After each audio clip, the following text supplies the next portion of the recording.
Today I wanted to tell you a story about one of my friends named Jake Brazelton. Now Jake was a funny guy. He was outgoing, he was popular, he was charming, he was good looking. He had it all, and he was friends with me, and we were decent friends. And in our friend group, we played this game called Birdman. Now, you may know Birdman. I'm going to teach you the rules really quick. It's a really simple game. Anytime that someone looks at you and does this, and you make eye contact with them, you have to lie down on the ground. And there may even be some of you guys in this room right now who are lying out on the ground, and that's pretty cool because you take this game seriously, and I like that. But me and my friends, we took it seriously. Like, part of the rules are that like even pictures and videos count. And so we would send text messages with pictures in them to each other, and we'd be lying down in the middle of class, or we'd Birdman each other while we're driving by, and you had to pull over to the side of the road and lie down. So we took this game very seriously. It was fun. It was something that we did with our friends. And I remember this time that I was at home sick with the fever, the flu. I had a temperature, I felt like crap, I was lying on my couch at home, and I was watching Disney Channel because there's nothing really else on at 11 o'clock on a weekday. And I'm staring up at the TV, and this little girl Birdmans me. And I think she was doing it for some other purpose, but rules are rules, and I got Birdman, so I stood up, got out of bed, lied down on the ground, got back up, got back in bed. I thought it was funny, and so it was a story that I then told my friends later. And I was really excited about this story, and I was telling them, and they were all laughing, and it was cool. And Jake was one of those friends that heard the story.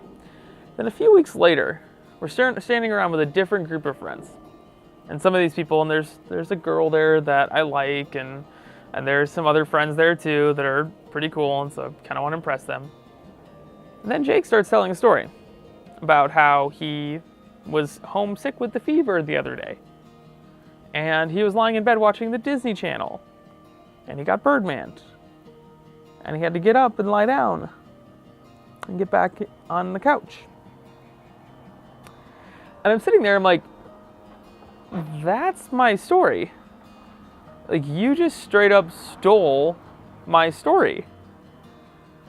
And like, I'm flabbergasted at this moment because everyone else is laughing and joking, and I can't at that moment. Like, there's a huge social faux pas to be like, Jake, that was my story, because that just makes me look like an idiot.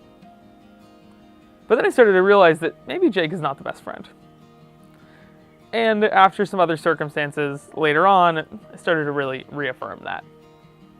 But the question is, have you ever had a friend who has betrayed you in some way? Have you ever had a friend who has said, like, or you thought had your back and then didn't, or even someone that you loved or cared for that was supposed to be there for you and then all of a sudden wasn't?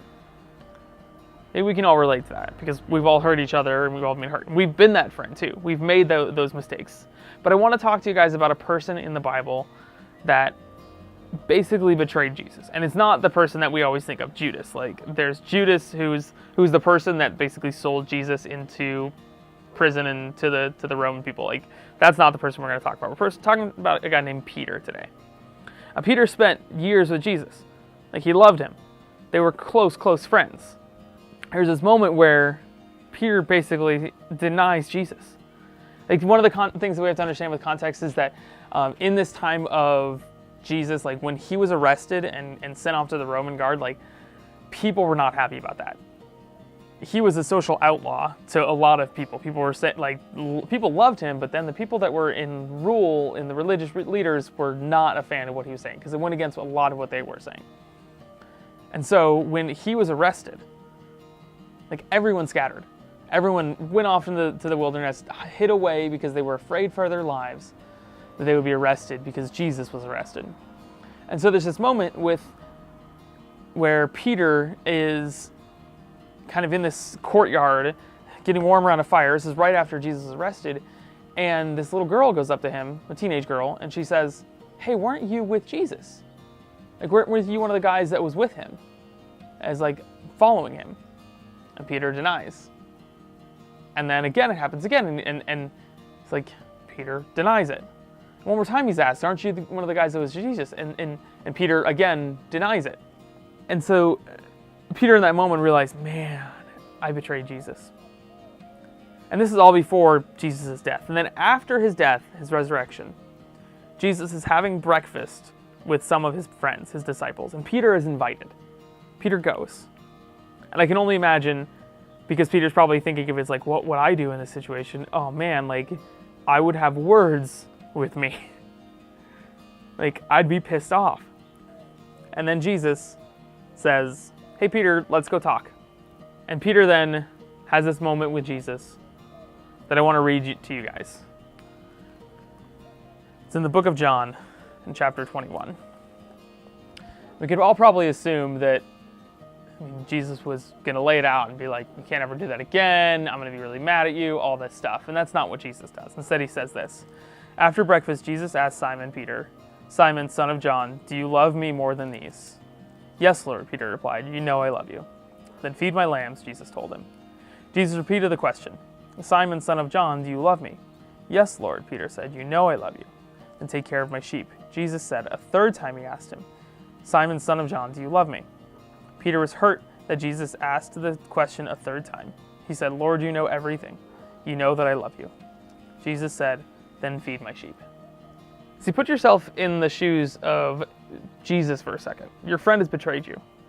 Maybe your friend has gone behind your back or talked bad about you on social media or thrown you under the bus or something or told a story that was yours in front of a group of friends. Maybe it's a loved one or a family member who was supposed to be there and supposed to love you and then didn't.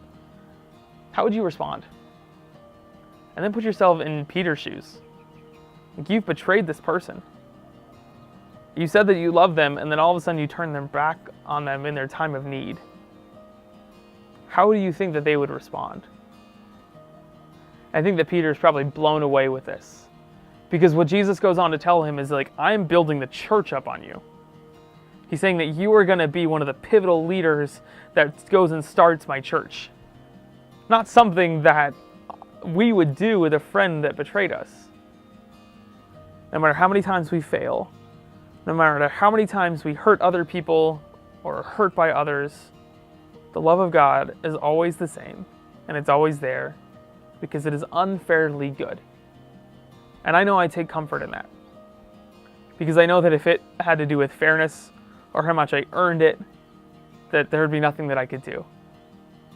But because of the sacrifice that Jesus made, because of the character and the nature of God, we are always and freely receiving that love. So today, as we go out and as we go into our discussions, remember that God's love is unfairly good. Start to really understand that that is always true and is never changing. Because we are receiving an unfair love, we need to learn to love other people in an unfair way. When people hurt us or they betray us, they turn their backs on us, we need to show them love and we need to show them forgiveness, because that's the kind of forgiveness and love that we have received. We're heading into this week of Easter. We're going closer to the resurrection and the sacrifice that Jesus made so that every single one of us could have this right relationship with God. This relationship that is unfairly good and unfairly just and loves no matter what. But here's the thing. First of all, we have to experience that. We have to be a part of that community. We have to be a part of a community where we're worshiping together, but we also have friends that have never had that relationship with Christ. We have friends who've never experienced what it's like to have unfair and always forgiving love. We have friends that are hurting, that are experiencing life without an answer. You have the opportunity to invite them into this, to come and see the relationships that you have formed here, the change that God has made in your life, the experiences that you've had. Invite them to come and see who Jesus is. Invite them to come and see what this church is like, what your relationships here are like, what this family is like that you're in. So I want you guys to think about one person this week. Who's one person that you can start inviting to come next week, to come and see who Jesus is. Come to one night. Come to Easter services with you. We have handouts for both Easter weekend and one night service. Who are you going to invite? Who are you going to say, come and see what God is doing in my life and at my church? We have a God who is unconditionally loving us in an unfair and an always loving kind of way. There are people who need to know that and experience that, and you have the opportunity to bring them here.